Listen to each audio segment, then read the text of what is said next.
The instructions are in pseudocode. How's that?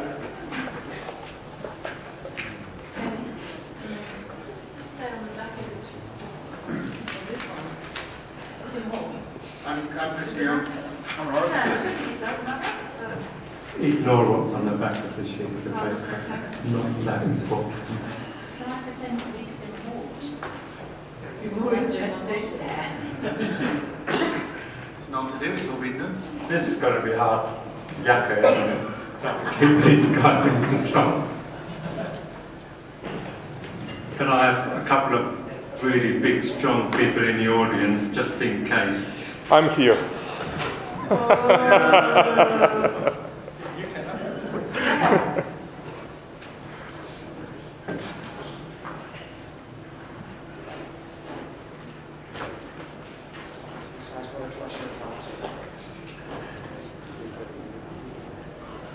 Actually, the whole idea of this is to persuade the talent that's sat out there to be up here next year. Oh, you can come back to the panel again, Debra. Sorry? You can come back on the panel again. Okay. Answers like that. Try to make yourself redundant, eh? It's lovely to be here. Absolutely, really pleased to have been invited. But there are lots of experts that live a lot closer than I am. You just need to be up here speaking. No, they don't. I want to come back. Oh, okay. Sorry, was that wrong? None of you are capable of doing this. Okay? No, Tim's already had his invite, but it can be cancelled, Tim. You know that, don't you? That's exactly why we're here.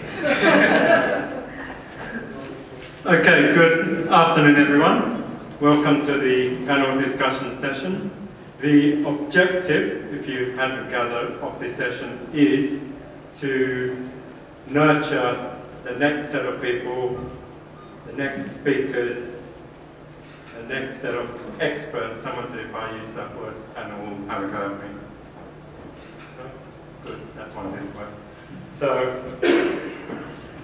these guys have been, between them have probably got, I don't know how many person years, I won't go there, but they're experts at giving talks. I'm not saying they're expert at their subject matter, they may be that as well. Only I could get away with that sort of comment. Anyway, so the idea is to give you an insight today as to how they came about doing their presentation, encouraging you to take part. You probably noticed this year the speakers' schedule is a bit top-heavy, if you see what I mean. We normally get the user experience, the little guys coming in and doing that. So it's one of the points we'll probably take up. So the session's in 3 formats. First one is I'll ask each of the panel members to introduce themselves and say something about what their initial motivation for starting was, what their expectations were fulfilled, or how long they started, or how long ago they started presenting, and what's their most successful presentation. So as a just an intro. So we'll start with, yes, thank you, Yuri. We have got very strict limitations on only allowing 2 minutes per person. So maximum 2 minutes. If you can say it less than 2, I'll be very happy because we'll get more questions. So we're going to start with, I'll just introduce everyone first, then we'll go back to Chris. So sitting on the end is Chris Muir, who's our local resident WA everything expert. Sitting next to Chris, Penny Cookson, working for Sage as well. Everyone knows Penny. Anyone here who doesn't know Penny and is brave enough to admit it? Yes, one person, you get a prize for that. Well done. Not sure what. An empty packet of Smarties. Okay, and following from that, Graham Mosdell, the GM for Western Australia Oracle and South Australia, probably stretching into the north. Is that correct? Yeah. And then in the middle, with next to Graham, is Connor. Again, I don't think Connor needs an introduction. He's been coming and doing these And next to Connor is Debra Lilley, which she's been coming on for a few years, as far as I remember, and doing the tour. Is it your first year? In Perth, I've done Instinct a few times. But you've done this conference series. Oh. Excellent. So I've got my facts right. And then, not last but least, Yes. and I mean it that way, it's Tim. Tim, again, has been here, and I think most of you know him.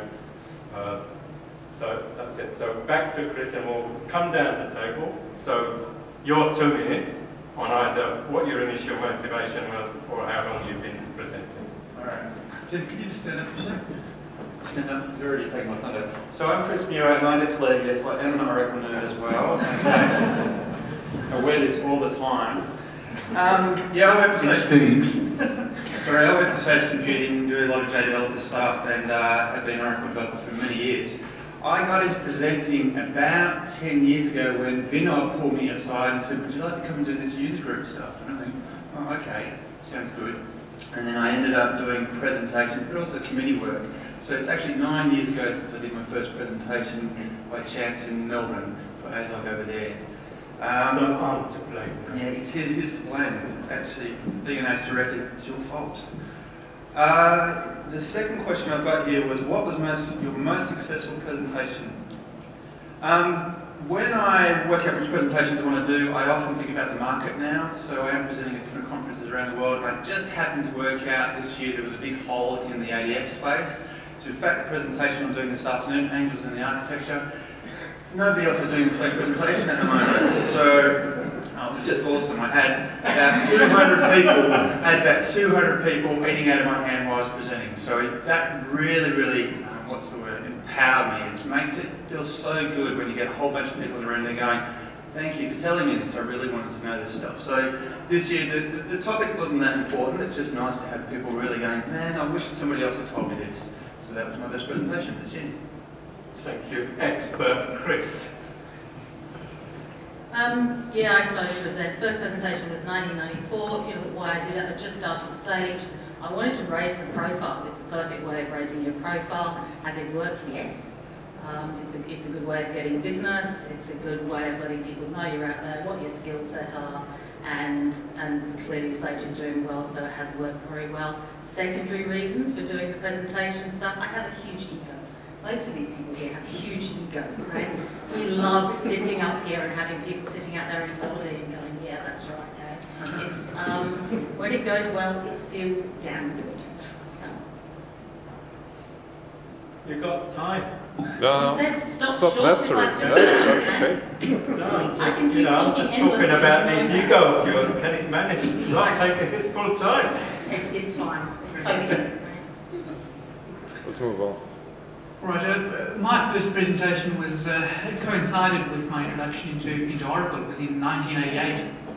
And in South Africa at the time, you had to do 2 years military service. And I was seconded into University of Stellenbosch to lecture Bachelor of Military Science, and one of the components was Oracle. And there was very little choice about it. You got shipped off and you got your calling and off you went. And it was Oracle, if I recall, was version 5.1b at the time, and the platform that we were using was NetWare 286. So that shows my age a little. As far as sort of most rewarding presentations, I've done a couple of presentation series that we've managed to sort of pull 500 odd people, and that's intense.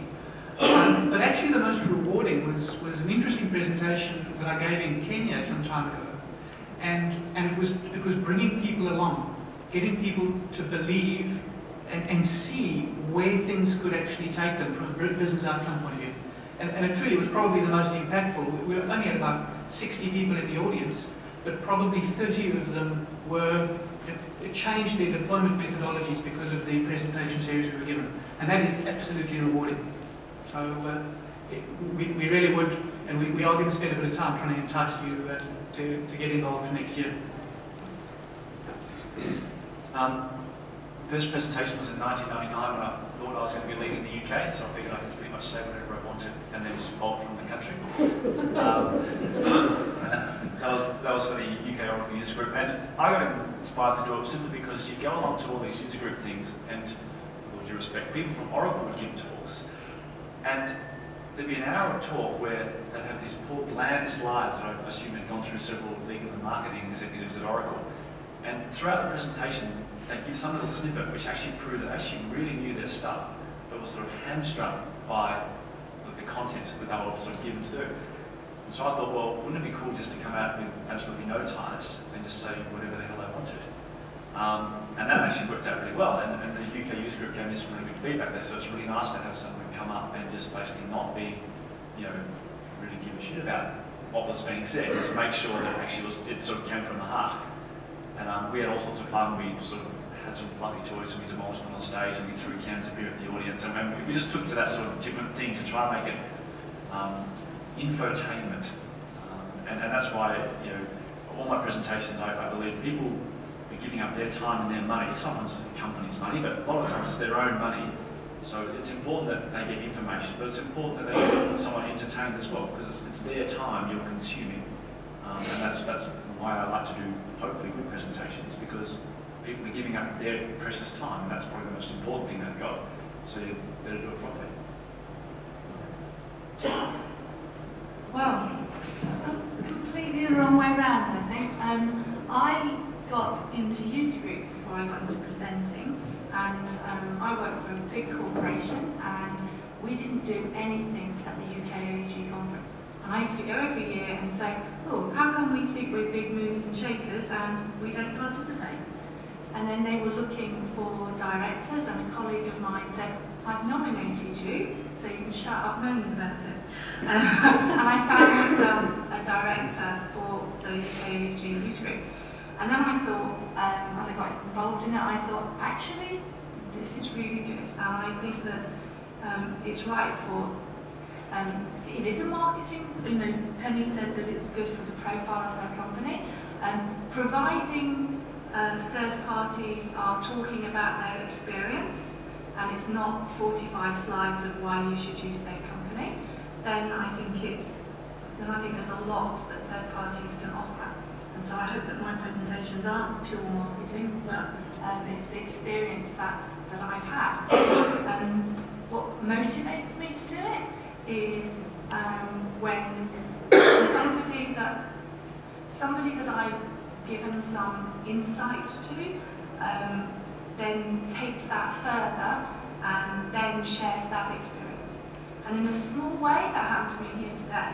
So I said at the beginning of one of my presentations today that we've been working with Oracle for a number of years over Fusion Apps, and for the last year, a number of the ACE directors have been working with the user experience team to give feedback around their area of expertise. And then Chris did the demo this morning in my presentation, and I thought, wow, a year ago he was one of those that said to me, does it really exist? And and if we can do that to the audience and help people in the audience understand the products and then share theirs, then we will learn as well. Thank you, Deborah. No, don't interrupt that. No. Anyone read Lord of the Flies? Nominal conch. If you don't have the conch, you can't speak, so there you go. So my entry into speaking was quite a lot different to other people's as well. I never presented until I wasn't involved in user groups. I never presented until I was made an Oracle Ace because of my website. So I was kind of an Oracle Ace with no one knowing who I was. So I did a couple of things to kind of get prepped for speaking, but my first real conference presentation was actually in Perth 4 years ago because I got to know Chris and he kind of got me to come down here. So, and really I've just done loads since then. It's all about doing lots of them. Everyone's terrible when they start, and the more you do, the better you get. So I think I'm getting in the swing of it now, after 4 years of doing it, but I've got a lot less experience of it than most of the people on the panel here. That's me. Thank you. So that's the first section. Pick down there, go back. We're going to go back. You don't. Okay. Bear with me a second. I've got mine.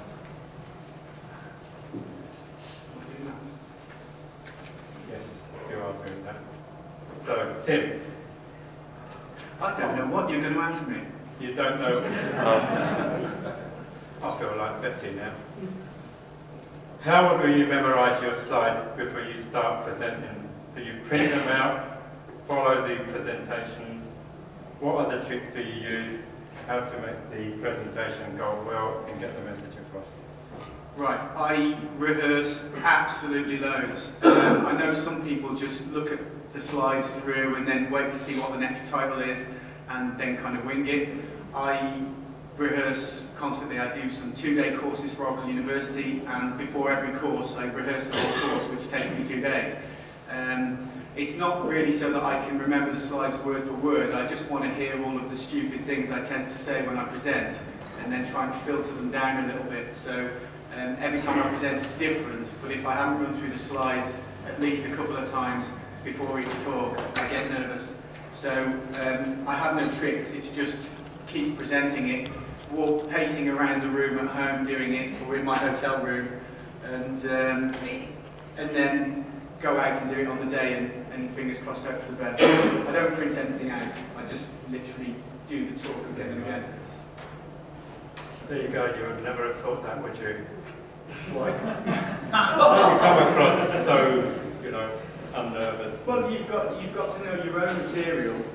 You've got to know the subject well, for a start, otherwise when someone asks you a question you cave in. But then also you've got to know your own material, because you don't want to be surprised by your next slide. So for me, you know what, it sounds really silly, but when you're in a frame of mind, talking about something, you hit the next slide button and you just realise you've talked about the next 3 slides already. It can sometimes throw you, so I need to know what's coming. It's not about learning the subject for the talk, it's about making sure I know what's coming in my own talk so I don't confuse myself. So the only way I can do that is just rehearse it a lot. Thank you, Tim. Anyone like to follow up on that or add to that from the panel? Chris? Connor.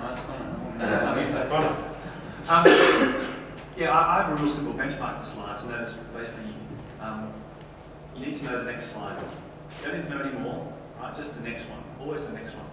And you keep rehearsing the talk until you know every single next slide from where you currently are.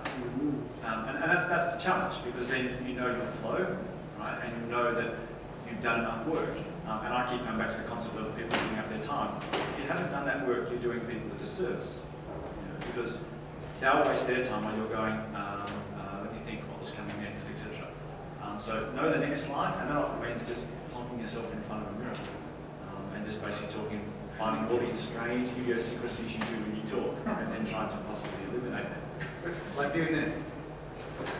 So I think slightly differently, and I think it's probably because of the content.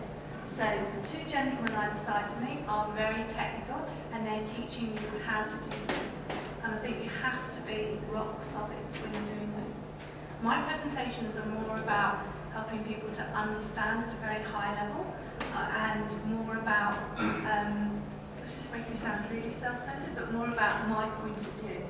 And so they're not as technically based, and so all of my preparation goes into my thought process beforehand, and my slides are less of the presentation. And so you know, the people who spend days preparing, practicing their slides, will be lucky if my slides are done days before. One of my best presentations I did at Open World this year, and it was a series of photographs. There was no words to it at all, but it flowed really well, and I got really good feedback from it. But the thought process behind it had gone on for months. So it is about knowing everything. Will you shut up with that machine? It's not me, it's a format. Sorry. Just to keep it flow going. Sorry, guys. Thank you, Debra. Just on that point, I did a presentation about 10 years ago, and it was a total shambles. I did whatever I could, but now I'm taking Debra's point of view. You get it, rehearse it. Mine's not technical, you know, I don't do that stuff. So it's about ideas, so you've got to rehearse it in your head. And when it comes out, it's still different. I mean, I don't know if any of you share that sort of experience. But if I was ever going to do a talk, I would do what Tim does. I do print mine out. I do the thing, I print it out, I take it with me in my handbag, just you guys, wherever I go, and it's not a sit down and rehearse it constantly for a long period of time. I'll have a thought and I'll take it out and a quick look through, so for a long period of time I'm like looking at it constantly, but it's on a piece of paper or a number of pieces of paper, and I'm just making notes all of the time that come into my head, and I find that really helps. You're literally taking the talk with you, all the stuff you're doing probably for weeks beforehand. I'm a little bit different. So my mind is a shambles, and when I think I want to do a presentation, I have to do about 19 drafts to actually get a cohesive ABC story going on. So literally, the presentation I was just talking about earlier on, 19 drafts, it took me about 2 to 3 months to write on weekends. Once I've gone through it 19 times though, it's pretty solid in my head, and then pretty much the next day I need to do one read through just to remind myself. A little bit like Connor says, I need to know the next slide, but I don't constantly rehearse. It's getting the story right in my head so I can convey it to you. I've been generous, so we're back to the question. So that one's over. Thank you, Chris. Back to Debra. Question for you. Should the Oracle user groups allocate a quota for first-time presenters during the conference they organise? Is it a good idea? Do you know if something like it's been implemented somewhere else? Okay, so in my user group in UK AUG, we do. And there's a number of ways that we do it, and I suppose following on from the last question, I'm really worried that end users here who have got a really good story to tell about a project they've done have now been put off by the fact that it takes 3 months to create a presentation. But we encourage people who we know have done something, who we think that would be great for them to share, and we try and nurture those people. For more technical presenters, we try and encourage them to do one of our one-day special interest groups, and then they cut their teeth on that, and then we invite them to come back to our conference and present to a wider audience. But we do try and have, it's very difficult to have a specific quota because it depends on the numbers that are submitted, but we do try to give a number of first-timers, because otherwise you're going to get bored with us every time. No, I think it's really important. If someone hadn't given me my first go, then I wouldn't be up here today, and that's the same for all of us. Yeah. Just, you finished? Yeah, I'm trying to get some buzzer. We control the buzzer. Just adding to that, I think a few years ago we did a survey of our user base, and to gauge what's really important to you when you come to the conference. Top of the list was networking, and the second was we want to hear about real life experiences, local stories, which fits in with what you just said. Anyone want to add to that before we move on to the next question? Tim? Just one quick point. I mean, it's very, from a community perspective, it's very easy to sit back and moan about things, but when you actually ask people to step up to the plate and do it, then all of a sudden they become very quiet. So, if you want to have no international speakers and want it to be all local, that's really cool, but you've got to get up and present. So next year, put the papers forward and then get selected, and we won't come and I'll cry. But you've got to do it.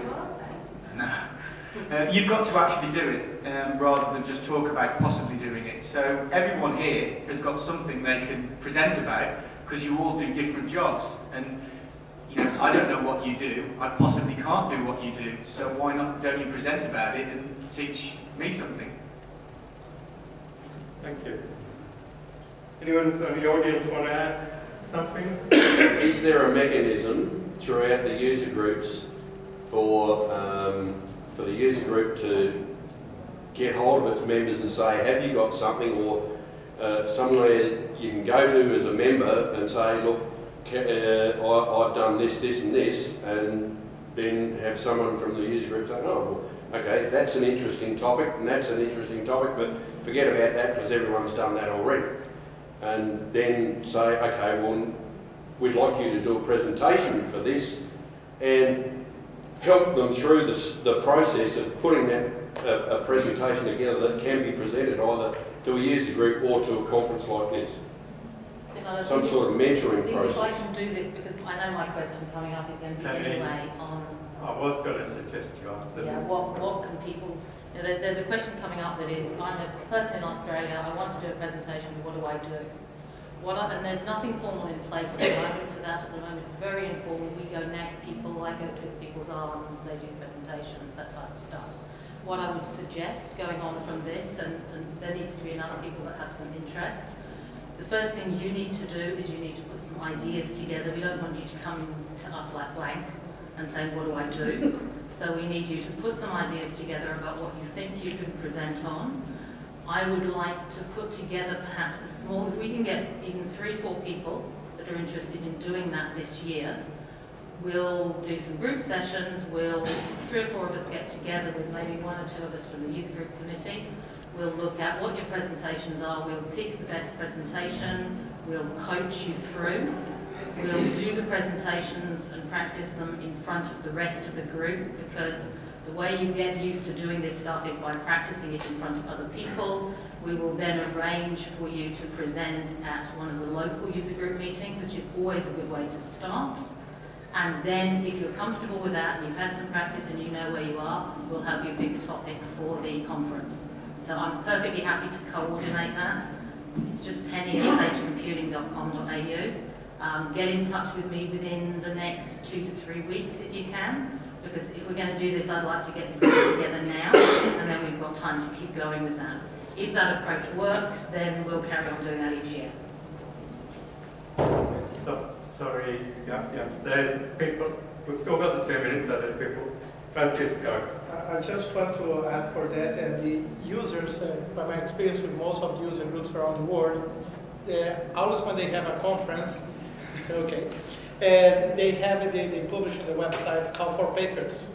You can be watching the AUSOUG website, the Perth 2020. When you see the call for papers open, is the opportunity to submit a small abstract, the idea of what you want to talk and the title, and that's a good opportunity for you to be noticed and also participate. I realise that, but in a lot of cases, there's a lot of people with a lot of experience. I've been with Oracle, working with Oracle software for the last 20 years, but out of all the things that I've done in that 20 years, I don't really know what might be of best interest to other members of the user group or do what interests you. Because chances are, if it interests you, it's going to interest other people. I don't really like looking for a subject, thinking what's going to sell really well. That's not what I do. I think, oh, this is cool, I want to talk about it. And chances are, you know, there's going to be like-minded people. Present to other people in your company. Have, like, say, Thursday lunchtime where you all present to each other and practice. Thank you, Tim. We're still within Penny's 2 minutes. I thought there's someone in the audience who wanted to make a comment. There's a microphone coming, so. Has anybody on the panel ever done a really terrible presentation? And if so, how did it happen? What did you do? Yes, it's one of the questions, so we'll start from this end and go across the panel. Yep. Yeah, the actual presentation itself wasn't that bad. It's just that I was asked to present on something that kind of I like, but wasn't really an expert on, just to do someone a favour. And I did it and got out there and kind of realised that no one in the room cared about that subject. I wasn't an expert in it. I wasn't really enthusiastic about it. I was just a little bit of a fanboy. It was actually PHP, an Oracle. So I know a reasonable amount about it, but it's not really something that fires me up. And I stood there, and it was a reasonable presentation, but I just felt like, what a waste of my life. So that was kind of terrible in my opinion. Anyone else pass the pick down? I think this is where, going back to the previous question, where one of the things that we do is assign mentors to people who are doing it for the first time if they're worried about it. But like yesterday, I started talking about an example which wasn't the example that was on the screen, and didn't realise until I looked at the sea of completely confused faces in front of me. Now, I've been speaking for a long time, and I just put my hands up and said, ignore the last 5 minutes and we'll go back to what's actually on the screen, and carried on and hopefully pulled it off. But if that's your first time, that's really scary. So, you know, I think that in your case, you know, talk to someone who's presented before and get them to help you decide what's the right thing to talk about, and then use them as a mentor when the time comes as well. It makes a big difference, you know, if you don't feel you're on your own when you're up on the stage. Anyone else want to add to Just that? one quick thing. My big disaster was I took the wrong set of slides for a presentation. And that's a fairly significant thing when I get the slides wrong, because there's a lot of them. And, yeah, basically I go about halfway through and I realised it was a drama from 6 weeks ago. And, but one thing I do find, especially user group things, maybe not so much at sort of vendor conference, but user groups, if you're honest, people will cut you a lot of slack. Yeah, and I just basically said, well, I've screwed the pooch here. I have no idea what's coming next, and we sort of just winged our way through it. But if you're passionate about what you're saying and you're honest with the audience, they'll realise that it's basically the user group involves the guy up on stage. It's not the guy on the stage versus the user group, and they'll cut you a lot of slack because you're up on the stage. And so, yeah, honesty is important. So yeah, if you screw it up, you just say, geez, I've screwed that up. And just remember that most of the audience are relieved it's not them, so it's fine. That's good. That's fine. That's what we need. Thank you. Just moving along. Back to the schedule. I divert it. I make the rules. I break them. Connor, question for you. How do you choose your next topic you're going to present on? Can you give any advice on how to find the right topic for anyone who might be, I think we've partially covered it, but... I'll break it into two areas. For your first topic, you need to find that balance between, unfortunately, there is the hype element. So you need to find something that you're really passionate about, that's always important. But sometimes it is a case of finding that mix between what you're passionate about and what people want to hear about for that first talk. At a conference. At a user group, just go with what really is important to you. And any user group around the world will happily have you talk, because I don't know of a single user group that's going, damn, we're overrun with presenters, what are we going to do? We have to boot some of them out. Right? They're always looking for people to talk. So anything that you're really passionate about will always go down well. Even if no one in the audience has an interest in it. Your passion will just sweep them along. When it gets into big war conferences, you have a duty to actually have something of audience appeal. And so sometimes it is a case of choosing a topic that you're mostly passionate about, but you know that lots of other people will be interested in. And even it comes down to a bit of the art of writing a good abstract, which anyone in the user group can help you do, because unfortunately, there are those terrible keywords nowadays that basically get you that little step further in terms of being selected. So there's a bit of a balance. Most importantly, it's passion, but sometimes it is working the system a little bit as well. And the keywords right now are cloud, Exadata, Exalogic. Thank you for your comment, Chris. Fusion, sorry. Anyone got something a little bit more positive to add? Yeah, just, I suppose, an extension to that theme, and that is most of the talks are going to be relevant because they are in the now. They are new technologies or technologies that have been advanced in the last little while. To actually look at what has occurred in the market, so general newspaper articles, activities, other companies, what people have done, and actually doing a little bit of research in current affairs and using that as an intro or back-ending your presentation, where that also creates a fair amount of relevance. And then reflects on your experience and the world experience, and that tends to also make it more useful for others to actually have a view as to how it could impact them. Thank you. I can't stay quiet. Just to add to that, sometimes, like the gentleman was saying, it doesn't matter what the politics or the flavour of the month is. People in Perth want to hear about what you're doing, especially if it's an implementation story. I mean, correct me if I'm wrong, but Do you agree that's what you want to hear? No, all right. Speak on. I think that's incredibly. The absolute best presentation in a user group is where somebody is telling you how they got through a project. Okay, what went right, but more importantly, what went wrong. Okay, and how they recovered from that. Because other people who are doing that, who have been through it, don't want to feel alone, and they want to learn from it. They want to learn, you know, how to avoid those mistakes, and they're the real honest ones. Okay, but they're also the hardest as a user group leader to get, because you know some people might feel that that's the only story they've got, and they're not used to presenting, etc., etc. But those are the ones that people really get the most value from. Now, you know, Connor's an expert presenter, but he's doing one this afternoon on exactly that. Right? 45 minutes of how I failed as a human being, pretty much is my talk. But people who go to that, as well as being entertained by Connor, will go away and think, we must avoid that when we do it. Right? So they're the hardest ones to get, but they're the ones that people get the most out of. Thank you. Before we carry on from Grant, anyone have any questions or comments from the audience? We're going a little bit about you guys standing up there and presenting. The step before that can also be to be published in AUSOUG magazine. So you can actually write an article, have it vetted, go backwards and forwards and through. That process also helps towards getting to the stage of doing a presentation. So we have magazines published regularly. Feel free to present and go that way before you step up in front of people and present it, in front of them.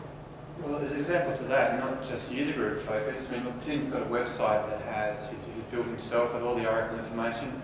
I really kind of got into this for blogging as well. I became an Oracle S3 director for blogging.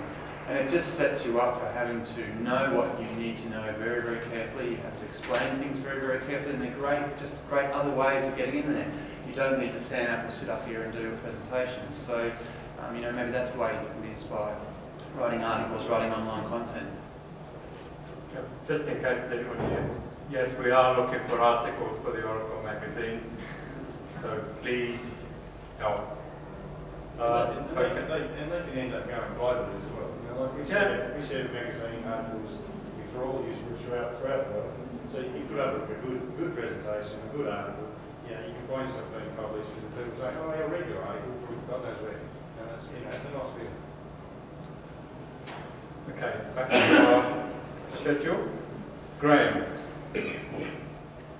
have you ever taken presentation skills improvement course? Did it help? Was it worth the money?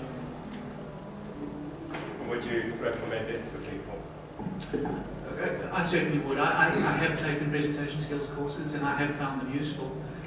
They force a bit of discipline, I suppose. So most of the improvement courses that I've been on start off with videotaping you in your current form. So give a presentation on something you're comfortable with, and they videotape it and play it back to you. And that shows a couple of truths. It really exposes if you've got naughty little habits. I don't know if you noticed Ian White playing with a microphone yesterday. And those sorts of things you can iron out quite easily. Taking some techniques from those courses, though, and bringing them back to your everyday preparation is probably also important. We've had a number of really high-powered presenters in Oracle that unfortunately I've noticed that they've got worse over time. What they've tended to do is script too much. So we got to a stage where some of our presenters knew exactly what they were saying, right to the extent that they couldn't change the nuance, their voice, their tone, the manner in which they talk, their colloquialisms to bring the audience up or anything like that. So, I'd also suggest that you want to keep your own style, you want to stay loose, but look at yourself from time to time. Make sure that you actually can see yourself present from time to time, because that's highly valuable. In the UK, in the UK, we actually offer training for people who want to present for the first time. Now we're quite brutal about it. If they work for a third party, tough. It's only for end users, but we will put on a couple each year for people who are interested, and then it helps them sell that to to their management as well. They can say, you know, not only am I going to get an opportunity to improve myself, but then there's value to your organisation as well because I'm going to be given this free training. So, and I think that's along, not necessarily a formal training course, but Penny offering to work with people and coach them. That's a fantastic idea to encourage people. One quick comment on that whole presentation skills thing. The answer is yes, you can get a lot of techniques out of it. I'm not totally sure that's the best way to start. The fact is, the video thing is terrifying. It's a good tool once you've got a little way along the line, but quite frankly, I freak completely if people wheel in a video camera. And the people taking the photos here will know that's what happens. I've been presenting a long time, I can be up there presenting, someone brings in a camera or a video camera and it completely freaks me. So it may actually be that attending a presentation workshop where they video you to begin with. We don't have the video. It will put you off for life, hey? It's maybe later or maybe yourself, but it's a very scary thing. There's also a certain fear that I might say something that will be recorded forever, and some of the things I say are designed to be recorded forever. But yeah, the video thing is scary. Don't put yourself through that if it's going to put you off. The presenting thing it is a craft, and the more you do, the more you'll get interested in watching other people. So there's some presenters who I've seen them do the talk like 5 times, but I'll go back to the same talk, not for the content, but because I want to understand their presentation style and see what I can take from that. I love watching Connors. I can't do that. I'll never try to do it because I'll make a dick of myself. But I do like going to watch even something I've seen before, just to understand the craft. So. Okay, thank you. Moving along. Oh, there's a question. Hold on. Let's bring the mic's coming to you. I'm Irish, but I don't need a microphone. I just recommend to people something I came across recently, because I've never had anything to do with them, and they weren't what I thought they were. People have heard of the Toastmasters? They've heard of the Toastmasters? There's one in Western Power, and it's open to members of the public as well, etc. There's some others around Perth. I don't know too much about it, I've just been to 1 or 2 of the meetings. But what they do, they start you off on public speaking, presentation skills, and they start you off from nothing. They'll ask you to stand up and talk about the sex habits of the frog for 30 seconds. And it might sound silly, but it's humour in it, and they'll build you up. And each time you give a small talk, there's a different theme or there's a small challenge. So you can build up your skill and your knowledge and your expertise over a longer time, even if it's a year. And it's well, it's a structured approach to it. Now, I don't know too much about it, but I would highly recommend it. I don't think it's expensive, and you can do it in your own time. Can I have just one more thing? If anyone's got young children here, which I have, at primary school now, every kid gets up every day and does some talk. So if we don't learn to be good at presenting our demographic, then we're screwed. Because the next generation are going to be so much better at it than us. Because they're just coming up with it. You know, and my kids love getting up in front of the family and doing some talk on some boring as batshit topic. But all the kids at the school are. Right? They're very good at standing in front of a group nowadays, you know, and it's going to be part of their makeup, whereas we never had that opportunity. So in our age group, it's an important skill to have, otherwise we're just going to be swept aside as the young ones come up. Sorry, Connor, it stops when they get in high school. My kids won't live to high school, so it's okay. The high school's the hormones. That's what gets in the way. Sorry, anyone else? Otherwise we'll move right along. Kenny's had a go. Chris, I think you're down to answer. Let me see what question we'll give you. Okay. It's a small frogs if you want to see. No, I'm going to give you how critical are you of your own presentations? How often are you happy or unhappy with the way you delivered the presentation? What is the ratio between a happy and unhappy? If you can give us that, then I won't ask the rest of the panel. 1.5. Having presented at a number of conferences just recently, in fact, people in the OTN APEC tour can talk about this. I can do the same presentation a couple of times, maybe 3 times in a row, and depending on the day, sometimes I do a really good presentation, It's exactly the same content 2 days later and it'll be flat. So it does depend on, I guess, what sort of bed I got out of that morning. Sometimes I'm not as enthusiastic, but other times I'm really ready to go. And actually, probably the times I really am is when I've been to a conference and I've had the chance to talk to lots of people. I'm enthusiastic already and off I go. If I just walk in, have a cup of coffee, which is very, very important for me doing this presentation, but otherwise I can be flat in the day. Moving right down, Penny. Yeah, that's very true. I have a number of presentations I've done several times. It's about your degree of energy you have on the day. It's also about the feedback you get from the people in the audience. You get energy back from people in the audience. If people are sitting there like this, you get nothing back and it goes flat. So we're all just people doing stuff that we enjoy doing, but your mood and the feedback and all of those things, you take care of all the rest of it. You take care of the prep and knowing your stuff and all of that. The other bits can change on the day. And there's even little techniques to solve that. So I normally start early. Like I don't actually start my presentation, but I start talking to you. How's the conference going? I haven't seen you for a little while, and I'll be up front just talking, get me into the flow. And by the time my time is to start the presentation, I'm ready to go. So there's little things you can do, but you can be flat. It's important to engage the audience. John, Colin had a question for you. Sorry. Well, thank you. I'm just wondering, how do you time management? Because all of you are consultant, you have to work with the day-to-day activities, and then the presentation, 30 pages, you have about 2 minutes for that. How do you make a time management? The technology is rapidly moving as well. I can go on it. I don't view it as time management because it's fun. If it's not fun, you wouldn't do it. And I made this point at the Sydney group, and Yuri shut me down because I got in about the 25-minute mark, and he said, "Shut up." But like, you know, whether it's presenting, whether it's your IT job, if you don't get a real buzz out of going to work, you're in the wrong job, and you've got a sad life. You know, it's terrible. Like, you know, the only reason I go to conferences and present, the only reason I go to work at it is because it's meant to be fun. You know, I'd much rather my wife pull me aside and say, "Put the goddamn computer away," than be the opposite of thinking, "Oh God, I have to get something ready. What a nightmare." You know, that's just the wrong way of approaching your whole career.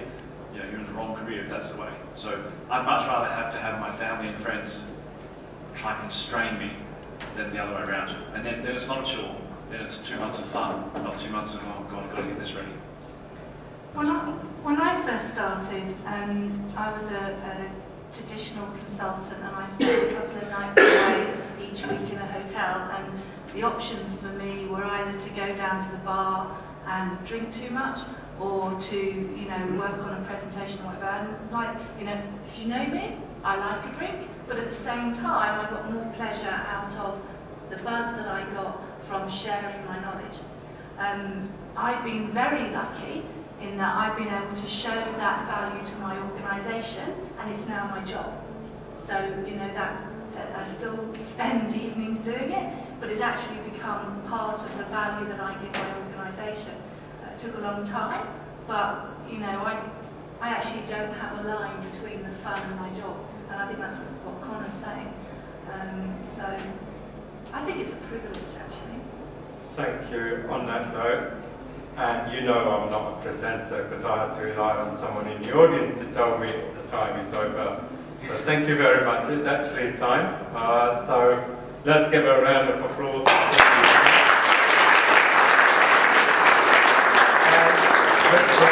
We get good feedback. Feedback is still important. We'll do something similar next year.